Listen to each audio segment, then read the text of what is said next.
नमस्कार दोस्तों, आइए सुनते हैं मुंशी प्रेमचंद्र साहित्य सेवा सदन पार्ट 26।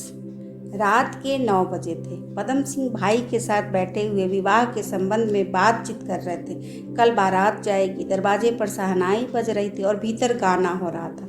मदन सिंह, तुमने जो गाड़ियां भेजी हो कल शाम तक अमोला पहुंच जाएगी? पदम सिंह, जी नहीं, दोपहर तक पहुंच जानी चाहिए। अमोला विंध्याचल के निकट है। आज मैंने दोपहर से पहले ही उन्हें रवाना कर दिया। मदन, तो यहाँ से क्या क्या ले चलने की आवश्यकता होगी? पदम सिंह, थोड़ा सा खाने पीने का सामान ले चलिए और सब कुछ मैंने ठीक कर दिया है। मदन सिंह, नाच कितने पर ठीक हुआ? 2 ही गिरोह है ना? पदम सिंह डर रहे थे कि अब नाच की बात आया ही चाहती है। यह प्रश्न सुनकर लज्जा से उनका सिर झुक गया। कुछ दब कर बोले, नाच तो मैंने नहीं ठीक किया। मदन सिंह चौक पर है, जैसे किसी ने चुटकी काट ली हो। बोले, धन्य हो महाराज, तुमने तो डोंगा ही डुबा दिया। फिर तुमने जनवासे का क्या सामान किया है? क्यों फुर्सत नहीं मिली? खर्च से हिचक गए? मैंने तो इसलिए 4 दिन पहले ही तुम्हें लिख दिया था। जो मनुष्य ब्राह्मण को न्योता देता है वह उसे दक्षिणा देने की भी सामर्थ्य रखता है। अगर तुमको खर्च का डर था तो मुझे साफ साफ लिखते, मैं यहाँ से भेज देता। अभी नारायण की दया से किसी का मोहताज नहीं हूँ। अब भला बताओ तो क्या प्रबंध हो सकता है? मुंह में कालिक लगी कि नहीं? एक भले मानस के दरवाजे पर जा रहे हो, वह अपने मन में क्या कहेगा?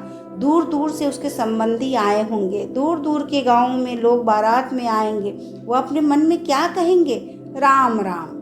मुंशी बैजनाथ गांव के 8 आने के हिस्सेदार थे।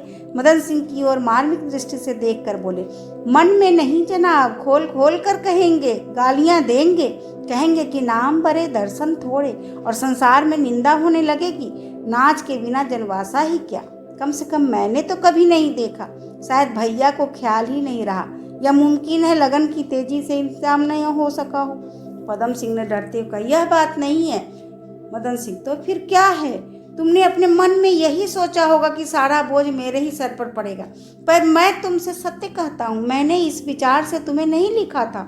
मैं दूसरों के माथे फ्लोरियां रखाने को नहीं दौड़ता। पदम सिंह अपने भाई की यह कर्ण कटु बातें न सह सके, आंखें भर आई।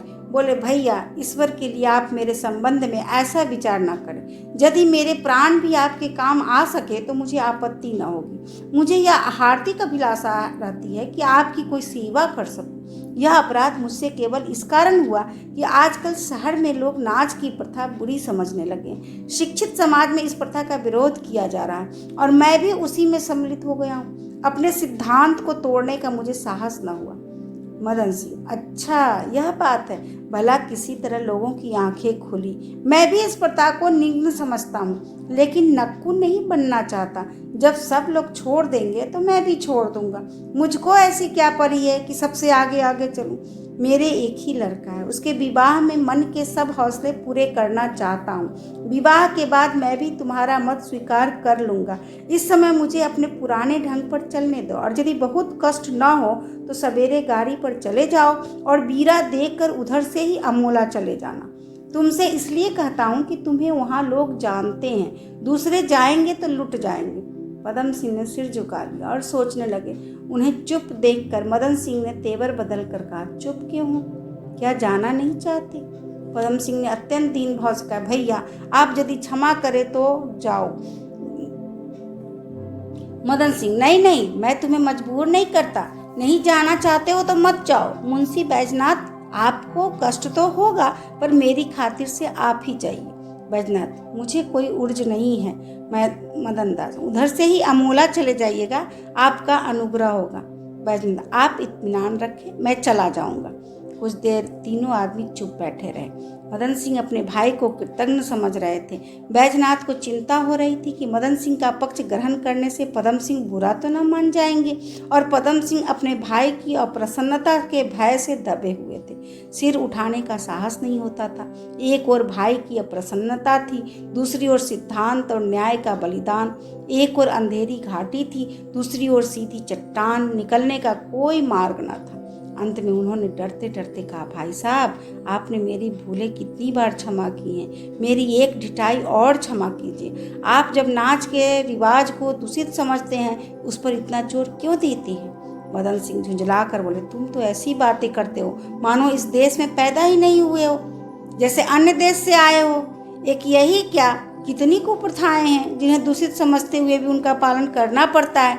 गाली गाना कौन सी अच्छी बात है, दहेज लेना कौन सी अच्छी बात है, पर लोक नीति पर ना चले तो अंगुलियां उठाते हैं। नाच ना ले जाऊं तो लोग यही कहेंगे कि कंजूसी के मारे नहीं लाए, मर्यादा में बट्टा लगेगा। मेरे सिद्धांत को कौन देखता है। पदम सिंह बोला, अच्छा अगर इसी रुपये को किसी दूसरे उचित रीति से खर्च कर दीजिए तब तो किसी को कंजूसी की शिकायत न रहेगी। आप 2 डेरे ले जाना चाहते हैं, आजकल लगन तेज है, 300 से कम खर्च न पड़ेगा। आप 300 की जगह 500 रुपये के कंबल लेकर अमोला के दीन दरिद्रों में बांट दीजिए तो कैसा हो। कम से कम 200 मनुष्य आपको आशीर्वाद देंगे और जब तक कंबल का एक एक धागा भी रहेगा आपका यश गाते रहेंगे। यदि यह स्वीकार न हो तो अमोला में 200 की लागत से एक पक्का कुआं बनवा दीजिए। इसी से चिरकाल तक आपकी कीर्ति बनी रहेगी। रुपयों का क्या प्रबंध मैं कर दूंगा। मदन सिंह ने बदनामी का जो सहारा लिया था वह इन प्रस्तावों के सामने न ठहर सका। वह कोई उत्तर सोच रहे थे कि इतने में बैजनाथ, यद्यपि उन्हें पदम सिंह के बिगड़ जाने का भय था तथापि इस बात में अपनी बुद्धि की प्रकांडता दिखाने की इच्छा उस भय से अधिक बलवती थी। इसलिए बोले, भैया हर काम के लिए एक अवसर होता है। दान के अवसर पर दान होना चाहिए, नाच के अवसर पर नाच। बेजोर बात कभी भली नहीं लगती। और फिर शहर के जानकार आदमी हो तो भी एक बात है, देहात के उज्जर जमींदारों के सामने आप कंबल बांटने लगेंगे तो वह आपका मुंह देखेंगे और हंसेंगे। मदन सिंह निरुत्तर से हो गए थे। मुंशी बैजनाथ के इस कथन से खिल उठे, उनकी ओर कृतज्ञता से देखकर बोले, हाँ और क्या होगा। बसंत में मल्हार गाने वाले को कौन अच्छा कहेगा, उसमें की कोई बात अच्छी नहीं होती। इसी से तो मैं कहता हूँ कि आप सवेरे चले जाइए और दोनों डेरे ठीक कराइए। पदम सिंह ने सोचा, यह लोग तो अपने मन की करेंगे ही, पर देखो किन युक्तियों से अपना पक्ष सिद्ध करते हैं। भैया को मुंशी बैजनाथ पर अधिक विश्वास है। इस बात से भी उन्हें बहुत दुख हुआ। ये तो वह निसंकोच होकर बोले, तो यह कैसे मान लिया जाए कि विवाह आनंदोत्सव का ही समय है। मैं तो समझता हूँ दान और उपकार के लिए इसमें उत्तम और कोई अवसर न होगा। विवाह एक धार्मिक व्रत है, एक आत्मिक प्रतिज्ञा है। जब हम गृहस्थाश्रम में प्रवेश करते हैं, जब हमारे पैरों में धर्म की बेरी पड़ती है, जब हम सांसारिक कर्तव्य के सामने अपने सिर को झुका देते हैं, जब जीवन का भार और उसकी चिंताएं अपने सिर पर पड़ती है, तो ऐसे पवित्र संस्कार पर हमको गांभीर्य से काम लेना चाहिए। यह अधिक निर्दयता है कि जिस समय हमारा आत्मीय युवक ऐसा कठिन व्रत धारण कर रहा हो, उस समय हम आनंदोत्सव मनाने बैठे, वह इस गुरुतर भार से दबा जाता हो और हम नाच रंग में मस्त हो। अगर दुर्भाग्य से आजकल यही उल्टी प्रथा चल पड़ी है तो क्या यह आवश्यक है कि हम भी उसी लकीर पर चलें। शिक्षा का कम से कम इतना प्रभाव तो होना चाहिए कि धार्मिक विषयों में हम मूर्खों की प्रसन्नता को प्रधान न समझें। मदन सिंह फिर चिंता सागर में डूबे। पदम सिंह का कथन उन्हें सर्वथा सत्य प्रतीत होता था, पर रिवाज के सामने न्याय, सत्य और सिद्धांत सभी को सिर झुकाना पड़ता है। उन्हें संशय था कि मुंशी बैजनाथ अब कुछ उत्तर न दे सकेंगे, लेकिन मुंशी जी भी हार नहीं मानना चाहते थे। वह बोले, भैया तुम वकील हो, तुमसे बहस करने की लियाकत हम में कहाँ है। लेकिन जो बात सनातन से होती चिटियाई है, चाहे वह उचित हो या अनुचित, उसको मिटाने से बदनामी अवश्य होती है। आखिर हमारे पूर्वज निरे जाहिल जट तो थे नहीं, उन्होंने यह समझकर ही तो इस रस्म का प्रचार किया होगा। मदन सिंह को यह युक्ति न सूझी थी, बहुत प्रसन्न हुए। बैजनाथ की ओर सम्मानपूर्ण भाव से देखकर बोले, अवश्य जो प्रथाएं चलाई है उन सब में कोई न कोई बात छिपी रहती है, चाहे वह आजकल हमारी समझ में न आए। आजकल के नए विचार वाले लोग प्रथाओं के मिटाने में ही अपना गौरव समझते हैं, अपने सामने उन्हें कुछ समझते ही नहीं। वह नहीं समझ देखते कि हमारे पास जो विद्या, ज्ञान, विचार और आचरण है वह सब उन्हीं पूर्वजों की कमाई है। कोई कहता है यज्ञोपवीत से क्या लाभ, कोई शिक्षा को जड़ काटने पर तुला हुआ है, कोई इसी धुन में है कि शूद्र और चांडाल सब क्षत्रिय हो जाए, कोई विधवाओं के विवाह का राग अलापता फिरता है, और तो और कुछ ऐसे महाशय भी हैं जो जाति और वर्ण को भी मिटा देना चाहते हैं। तो भाई यह सब बातें हमारे मान की नहीं है, जो उन्हें मानता हो माने, हमको तो अपनी वही पुरानी चाल पसंद है। अगर जिंदा रहा तो देखूंगा कि यूरोप का पौधा यहाँ कैसे कैसे फल लाता है। हमारे पूर्वजों ने खेती को सबसे उत्तम कहा है, लेकिन आजकल यूरोप को देखा देखी लोग मिल और मशीनों के पीछे पड़े हुए हैं। मगर देख लेना, ऐसा कोई समय आएगा कि यूरोप वाले स्वयं चेतेंगे और मिलों को खोद खोद कर खेत बनाएंगे। स्वाधीन कृषक के सामने मिल के मजदूरों की क्या हस्ती। वह भी कोई देश है जहाँ बाहर से खाने की वस्तु ना आए तो लोग भूखों मरे। जिन देशों में जीवन ऐसे उल्टे नियमों पर चलाया जाता है वह हमारे लिए आदर्श नहीं बन सकते। शिल्प और कला कौशल का एक महल उसी संबत तक है जब तक संसार में निर्बल असमर्थ जातियां वर्तमान हैं। उनके गले सस्ता माल मढ़कर यूरोप वाले चैन करते हैं, पर ज्यों ही ये जातियां चौंकेंगी यूरोप की प्रभुता नष्ट हो जाएगी। हम नहीं कहते कि यूरोप वाले से कुछ मत सीखो, नहीं, वह आज संसार के स्वामी हैं और उनमें बहुत से दिव्य गुण हैं। उनके गुणों को ले लो, दुर्गुणों को छोड़ दो। हमारे अपने रीति रिवाज हमारी अवस्था के अनुकूल है, उनमें काट छांट करने की जरूरत नहीं। मदन सिंह ने ये बातें कुछ गर्व से की, मानो कोई विद्वान पुरुष अपने निज के अनुभव प्रकट कर रहा हो, पर यथार्थ में ये सुनी सुनाई बातें थी जिनका मर्म वो खुद भी न समझते थे। पदम सिंह ने इन बातों को बड़ी धीरता के साथ सुना, पर उनका कुछ उत्तर ना दिया। देने से बात बढ़ जाने का भय था। कोई बात जब विवाद का रूप धारण कर लेता है तो वो अपने लक्ष्य से दूर हो जाता है।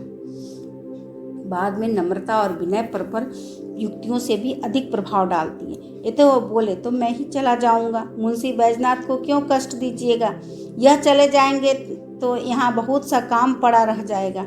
आइए मुंशी जी, हम दोनों आदमी बाहर चले, मुझे आपसे अभी कुछ बातें करनी है। मदन सिंह, तो यही क्यों नहीं करते, कहो तो मैं ही हट जाऊं। पदम सिंह, जी नहीं, कोई ऐसी बात नहीं है, पर यह बातें मैं मुंशी जी से अपनी शंका समाधान करने के लिए कर रहा हूँ। हाँ भाई साहब, बतलाइए, अमोला में दर्शकों की संख्या क्या होगी? कोई 1000। अच्छा, आपके विचार में कितने इनमें दरिद्र किसान होंगे? कितने जमींदार? ज़्यादा किसान ही होंगे, लेकिन जमींदार भी 200-300 कम ना होंगे। पदम सिंह, अच्छा, आप यह मानते हैं कि दीन किसान नाच देखकर उतने प्रसन्न होंगे जितना धोती या कंबल पाकर? बैजनाथ भी सशस्त्र से बोले नहीं, मैं यह नहीं मानता। अधिकतर ऐसे किसान होते हैं जो दान लेना कभी स्वीकार न करेंगे। वह जलसा देखने आएंगे और जलसा अच्छा ना होगा तो निराश होकर लौट जाएंगे। पदम सिंह चकराए। सुकराती प्रश्नों का जो क्रम उन्होंने मन में बांध रखा था वह बिगड़ गया। समझ गए कि मुंशी जी का सावधान है, अब कोई दूसरा दांव निकालना चाहिए। बोले, आप यह मानते हैं कि बाजार में वही वस्तु दिखाई देती है जिसके कि ग्राहक होते हैं, और ग्राहकों के न्यूनाधिक होने पर वस्तु का न्यूनाधिक होना निर्भर है? बैजनाथ, जी हाँ, इसमें कोई संदेह नहीं। पदम, इस विचार से किसी वस्तु के ग्राहक ही मानो उसके बाजार में आने के कारण होते हैं। यदि कोई मांस ना खाए तो बकरे की गर्दन पर छुरी क्यों चले? बैजनाथ समझ रहे थे कि यह मुझे किसी दूसरे पेच में ला रहे हैं, लेकिन उन्होंने अभी तक उसका मर्म न समझा था। डरते हुए बोले, हाँ, बात तो यही है। पदम, जब आप यह मानते हैं कि आपको भी मानना पड़ेगा कि लोग वेश्याओं को बुलाते हैं, उन्हें धन देकर उनके लिए सुख विलास की सामग्री जुटाते हैं, उन्हें ठाट बाट से जीवन व्यतीत करने योग्य बनाते हैं, वे उस कसाई से कम पाप के भागी नहीं है जो बकरे की गर्दन पर छुरी चलाता है। यदि मैं वकीलों के ठाट के साथ टमटम दौड़ाते हुए न देखता तो क्या मैं आज वकील होता? बैजनाथ ने हंसकर कहा, भैया, तुम घुमा फिरा कर अपनी बात मनवा लेते हो, लेकिन बात जो कहते हो तो वह सच्ची है। पदम सिंह, ऐसी अवस्था में क्या यह समझना कठिन है कि सैकड़ों स्त्रियां जो हर रोज बाजार में झरोकों में बैठी दिखाई देती है, जिन्होंने अपनी लज्जा और अस्तित्व को भ्रष्ट कर दिया है, उनके जीवन का सर्वनाश करने वाले हम ही लोग हैं? वह हजारों परिवार जो आए दिन इस कुवासना की भंवर में पड़कर विलुप्त हो जाते हैं, ईश्वर के दरबार में हमारा ही दामन पकड़ेंगे? जिस प्रथा से इतनी बुराइयां हों उसका त्याग करना क्या अनुचित है?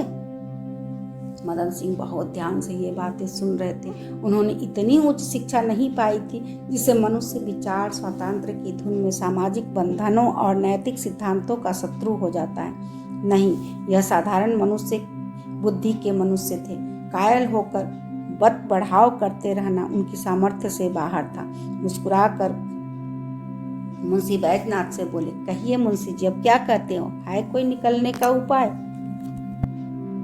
बैजनाथ ने हंसकर कहा, मुझे तो कोई रास्ता नहीं सूझता। मदन से, अजय कुछ कटहुजती ही करो। बैजनाथ, कुछ दिनों वकालत पढ़ ली होती तो यह भी करता। यहाँ अब कोई जवाब ही नहीं सूझता। क्यों भैया? पदम सिंह, मान लो तुम मेरी जगह होते तो इस समय क्या जवाब देते? पदम सिंह हंसकर, जवाब तो कुछ न कुछ जरूर ही देता, चाहे तुक मिलती या ना मिलती। मदन सिंह, इतना तो मैं कहूँगा कि ऐसे जलसों से मन अवश्य चंचल हो जाता है।